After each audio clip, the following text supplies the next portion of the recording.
This is the Chassidic Story Project with Barak Hullman, podcasting from Jerusalem, Israel. You'll never know, you'll never know, you'll never know, you'll never know. The holy Baal Shem Tov had a Chassid whose name was Zev, and Zev decided that he was going to leave Judaism and become a sorcerer. He wanted to be involved in black magic, and he had befriended a group of non-Jewish guys who were teaching him whatever black magic there is, and he decided that he was going to spend one last Shabbos by the Baal Shem Tov. So he's there Friday night at the Tish at the Baal Shem Tov's house, and it's freezing cold outside. Inside the house, though, it's very warm. And Zev, he's standing towards the back near the door of the house. The Rebbe is way into the house, and all of the Chassidim are filling the room. And he starts to feel a little warm. The Baal Shem Tov notices this, and he says to Reb Zev, "Reb Zev, why don't you take off your shtreimel? It's getting a little hot in here, isn't it?" So Zev, he takes off his shtreimel, and he's still feeling warm. So the Baal Shem Tov says to him, "Zev, why don't you take off your coat?" So he takes off his coat. But Zev, he's still very warm. He just can't figure out why he's so hot in this house, even though it's freezing outside. So the Baal Shem Tov says to him, "Reb Zev, why don't you open the door and take a little walk out in the cold?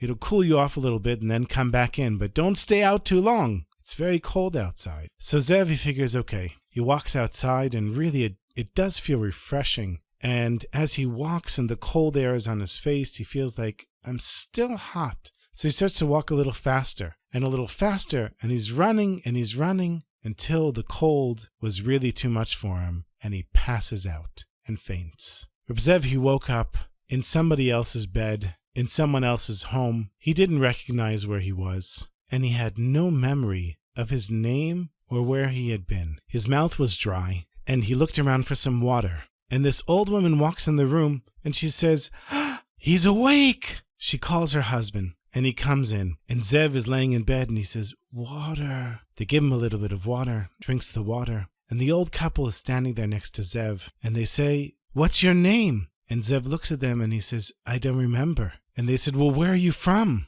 And he said, "I don't remember. I don't remember anything." They said, "We found you in the snow. You were passed out, and it's lucky that we found you because you would have died otherwise. For 2 weeks you've been in a coma, and we didn't know if you would ever come out." So Zev got out of bed, and he was fed and clothed, and the couple and Zev, they started speaking. Zev didn't remember his name, so they renamed him Peter. And they told him, "You'll be Peter until you remember your name, but at least we'll have a name to call you." They said to him, "Listen, we're an old couple, and we run this farm, and we could really use a hand. If you don't mind staying here, we'll be happy to give you a place to live and some work." Zev, not knowing any better and not knowing anything, where to go or who he was or anything, he said, "Okay, I'll stay here and work the farm." And Zev worked the farm for an entire year, through the rest of the winter and through the summer, and the next winter was coming. And the old man was in the town square, and he saw that the Tsar was recruiting for the Tsar's army. He came back to the farm and he said to Zev, "Peter, you're a great worker, but we're an old couple, and we just have this little farm. You're really a talented guy with a lot of potential. I think you should go and volunteer for the Tsar's army." And Peter says, "Really, I couldn't leave you behind." And they said, "No, please, we want you to be something. Go and join the Tsar's army, and who knows where it'll take you in life." So Peter, he goes and joins the Tsar's army, signs his name as Peter, doesn't know where he's from, doesn't know anything else. He says he's from the farm, and that the old couple are his parents. Peter was an unusual soldier. He really picked things up quickly, shooting a gun, and the discipline, and wearing the uniform, military maneuvers. Battle after battle, it was thanks to Zev that his unit won. He saved many lives, and he was victorious and brave, and he was quickly promoted from rank to rank to rank. And for about 10 years or more, he served as a high officer until he was finally promoted to a general in the Tsar's army. And Zev, who was going by the name of Peter, was in charge of a cavalry army of 10,000 soldiers. These were soldiers on horseback with swords. They were the cream of the crop. They were the elite of the Tsar's army, and Zev was their commander. One day when he was on a mission, he passed by a village, and that village reminded him of some place that he had back in his memory, and all of a sudden, everything came back to him. His name was Zev. He was a Chassid of the Baal Shem Tov from Mezhibuz. Ah, he said to himself, look at how far I've gone. Look at what I've become. I'm a general in the Tsar's army. And the Baal Shem Tov, he wanted to play games with me. I was interested in black magic and leaving Judaism. And look at what I've become. So he decided he was going to visit the Baal Shem Tov and show him what it is to be a general in the Tsar's army. He tells his soldiers, we're going on a 3-day trip. Everyone pack up and let's go. And they ride through the day and through the night for 3 days until they arrive at Mezhibuz. And when they arrive there, it's already late at night and totally pitch dark. But not for Zev. He has 10,000 soldiers on horseback. And all of the soldiers had torches as well as their swords. So there he is in Mezhibuz in the middle of the night, and Zev shouts out to his soldiers, raise your torches! And all of them pull their torches off of their horses. And then he lights his torch and connects it to the soldier on the left. And within a few minutes, 10,000 torches are surrounding the town of Mezhibuz. It lit it up like it was daytime. And Zev, he takes his horse and he rides to the house of the Baal Shem Tov. And the horse is very high. The door is down below. So he kicks the door with his foot, with his booted foot. And no one answers. So he kicks and no one answers. Finally, he gets off the horse and he takes his sword and knocks on the door with his sword. And he says, I demand that you open this door in the name of the Tsar. And he hears a voice in the background behind the door saying, what did you say?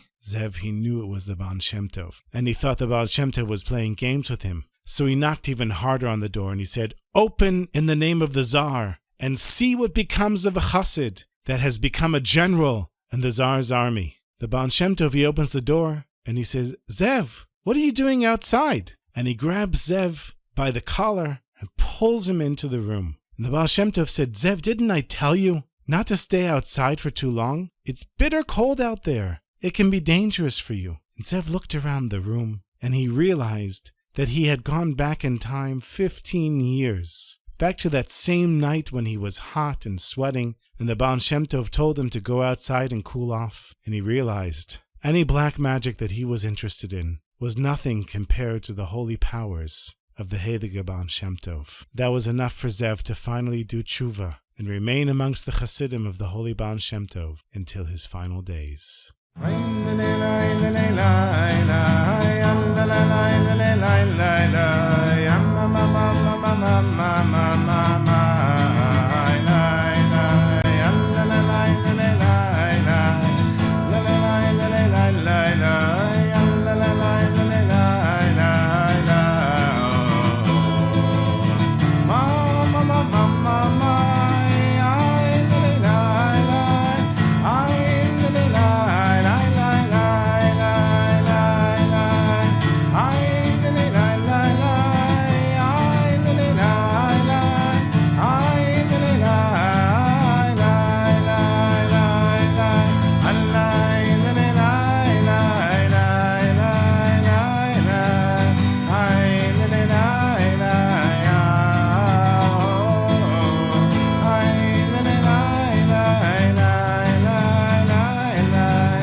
I want to thank the new supporters of this podcast, Pesach Steinberg and his wife Rochelle, Daniel Grebsky and his wife Malki, and of course my parents, Jeffrey, Hullman, and Bonnie Bloom. Thank you for all your support. And if you'd like to be part of this project, all you have to do is go to HasidicStory.com, HASIDIC.com,